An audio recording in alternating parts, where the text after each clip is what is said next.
Hello hello hello everyone, कसे आहात तुम्ही सगळे। नवीन वर्षाची सुरुवात तर झालेलीच आहे। तर मी पूजा सासरच्या रेसिपीज चॅनल तर्फे तुम्हा सर्वांना नूतन वर्षाच्या हार्दिक हार्दिक शुभेच्छा। तर नवीन वर्षाची सुरुवात म्हटलं की एका गोड पदार्थाने होते, तर तसाच अशाच एका गोड पदार्थाने आपण आजची ही सुरुवात करणार आहोत आणि त्या गोड पदार्थाचं नाव आहे तिळाचे लाडू।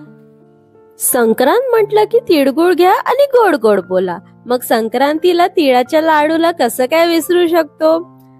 तर मग मी घेऊन आलेली आहे अशी साधी व सोप्या पद्धतीचे खमंगीत तिळाच्या लाडूची रेसिपी। ना हाताला आता चटके लागतील आणि पाक बनवायची पण काहीच गरज नाही।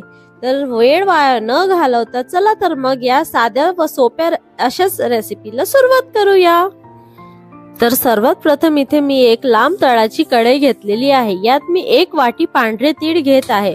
तुम्ही यात काळे तीळ सुद्धा घेऊ शकता।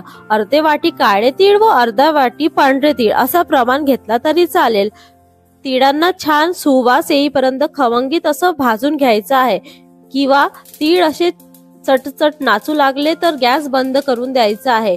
जास्त वेळ तिळांना भाजू नये। जर जास्त वेळ तिळांना भाजलं की त्याचा काळपटपणा पडतो आणि लाडू खायला कडवट होतात, म्हणून गॅस लगेच बंद करायचा आणि याला एका प्लेट किंवा ताटात असं काढून घ्यायचं। तीळ भाजून झाले की आता तिळाला साईडला प्लेट मध्ये काढून आता त्याच कढईमध्ये 1 वाटी शेंगदाणे सुद्धा भाजून घ्यायचे आहे। शेंगदाण्याला पण छान खरपूस रंग येईपर्यंत भाजून घ्यायचा आहे। 1 वाटी तीळ आणि 1 वाटी शेंगदाणा हा अचूक प्रमाण आहे। या प्रमाणात एक 25 ते 26 लाडू बनू शकतील। शेंगदाण्याला पण सुद्धा असं छान असं खरपूस रंग येईपर्यंत भाजून घ्यायचं आहे। हल्ली 2 ते 3 मिनिटं लागतील। हे बघा, आता शेंगदाण्याला पण एका साईडला प्लेटमध्ये काढून ठेवूया। हे बघा, इथे तीळ व शेंगदाणे दोन्ही भाजून झालेले आहे। तर आता लगेच याला ग्राइंड करायला नाही घेऊया। जर का गरम गरम तिळाने मिक्सरच्या भांड्यात लावल्यास तीळ त्याचं तेल सोडतं व लाडू पण बरोबर बनत नाही, म्हणून शक्यतो तिळांना थोडं थंड होऊ द्या, मगच मिक्सरच्या भांड्यात लावा। तसं शेंगदाण्याचं सुद्धा आहे। शेंगदाण्यांना थोडं थंड होऊ द्या, तर तेव्हाच त्याचे सालपटे काढा। तर शेंगदाण्यांना थंड करून सालपट असे छान प्रकारे काढून घेतलेले आहे। सालपट काढले नाही काढले तरी काही हरकत नाही, पण इथे मी सालपट काढलेली आहे।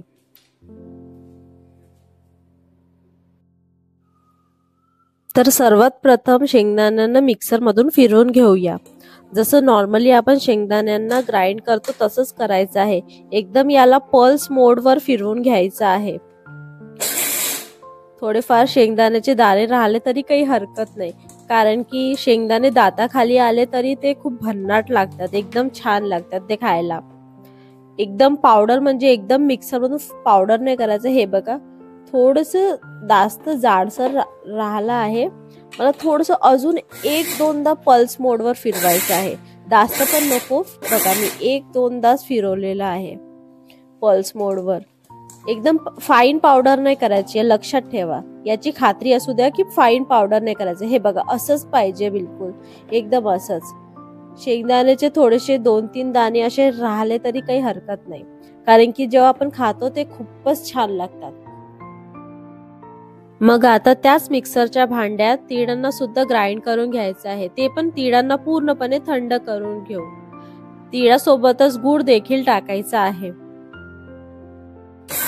तीळ व गुळाला पल्स मोडवर 2 ते 3दा फिरवून घ्यायचं आहे।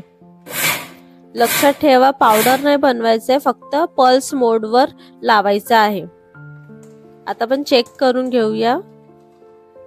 हे बघा, असं हात लावून चेक करायचं अधून मधून की होत आहे का, म्हणजे असे बाइंड करून बघायचं आपण की लाडू बनत आहे का, म्हणजे एक असं त्याचं एक बाइंडिंग होत आहे का तीळ आणि गुळाचा।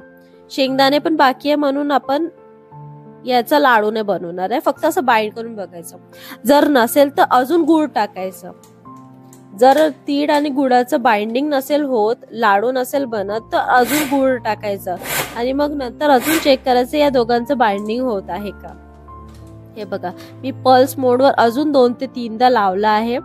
आता परत मी दुसऱ्यांदा गूळ टाकलं होतं, तर आता मी परत चेक करत आहे की माझी बाइंडिंग होते का. हे बघा, फर्स्ट टाइम माझी बाइंडिंग नव्हती झाली तीळ आणि गुळांसोबत, सेकंड टाइम बाइंडिंग होत आहे. बघा, याचा लाडू बनत आहे म्हणजे गुळ आणि तिळाचं प्रमाण परफेक्ट आहे.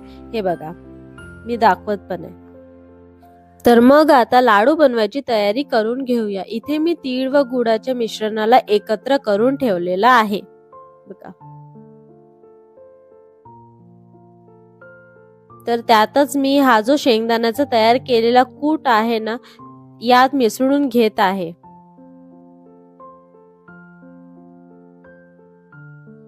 व याला हाताने चांगल्या प्रकारे मिक्स करून घ्यायचं आहे.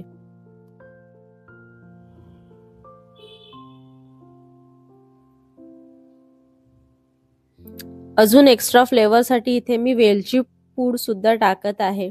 व आता सर्व साहित्यांना एकजीव करून घ्यायचं आहे.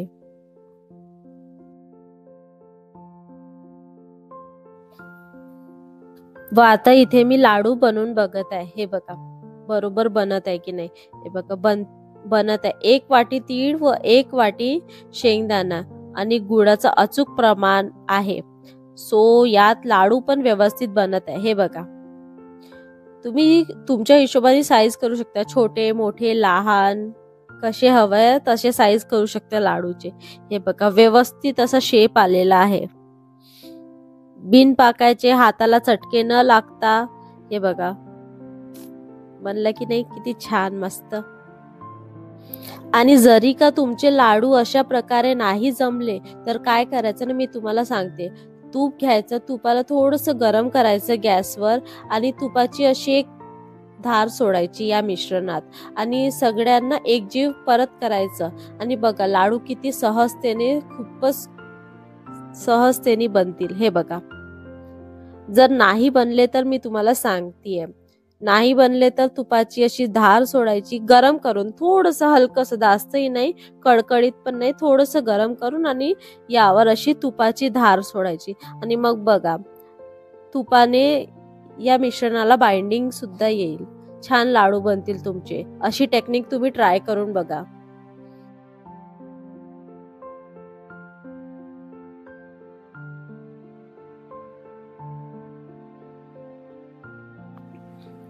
बघितलं किती सहजतेने बनली ही बिन पाकाची, ते पण हाताला चटके न लागता तीळ गुळाची ही रेसिपी.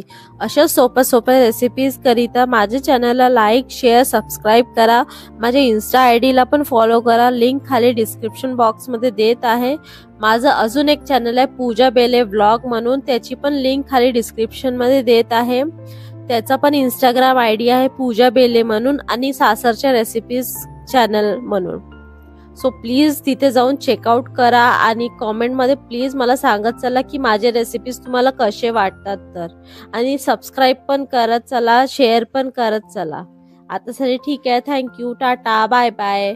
रेसिपी बघा, आवडल्यास तर ट्राय करा. आतासाठी बाय, थँक्यू.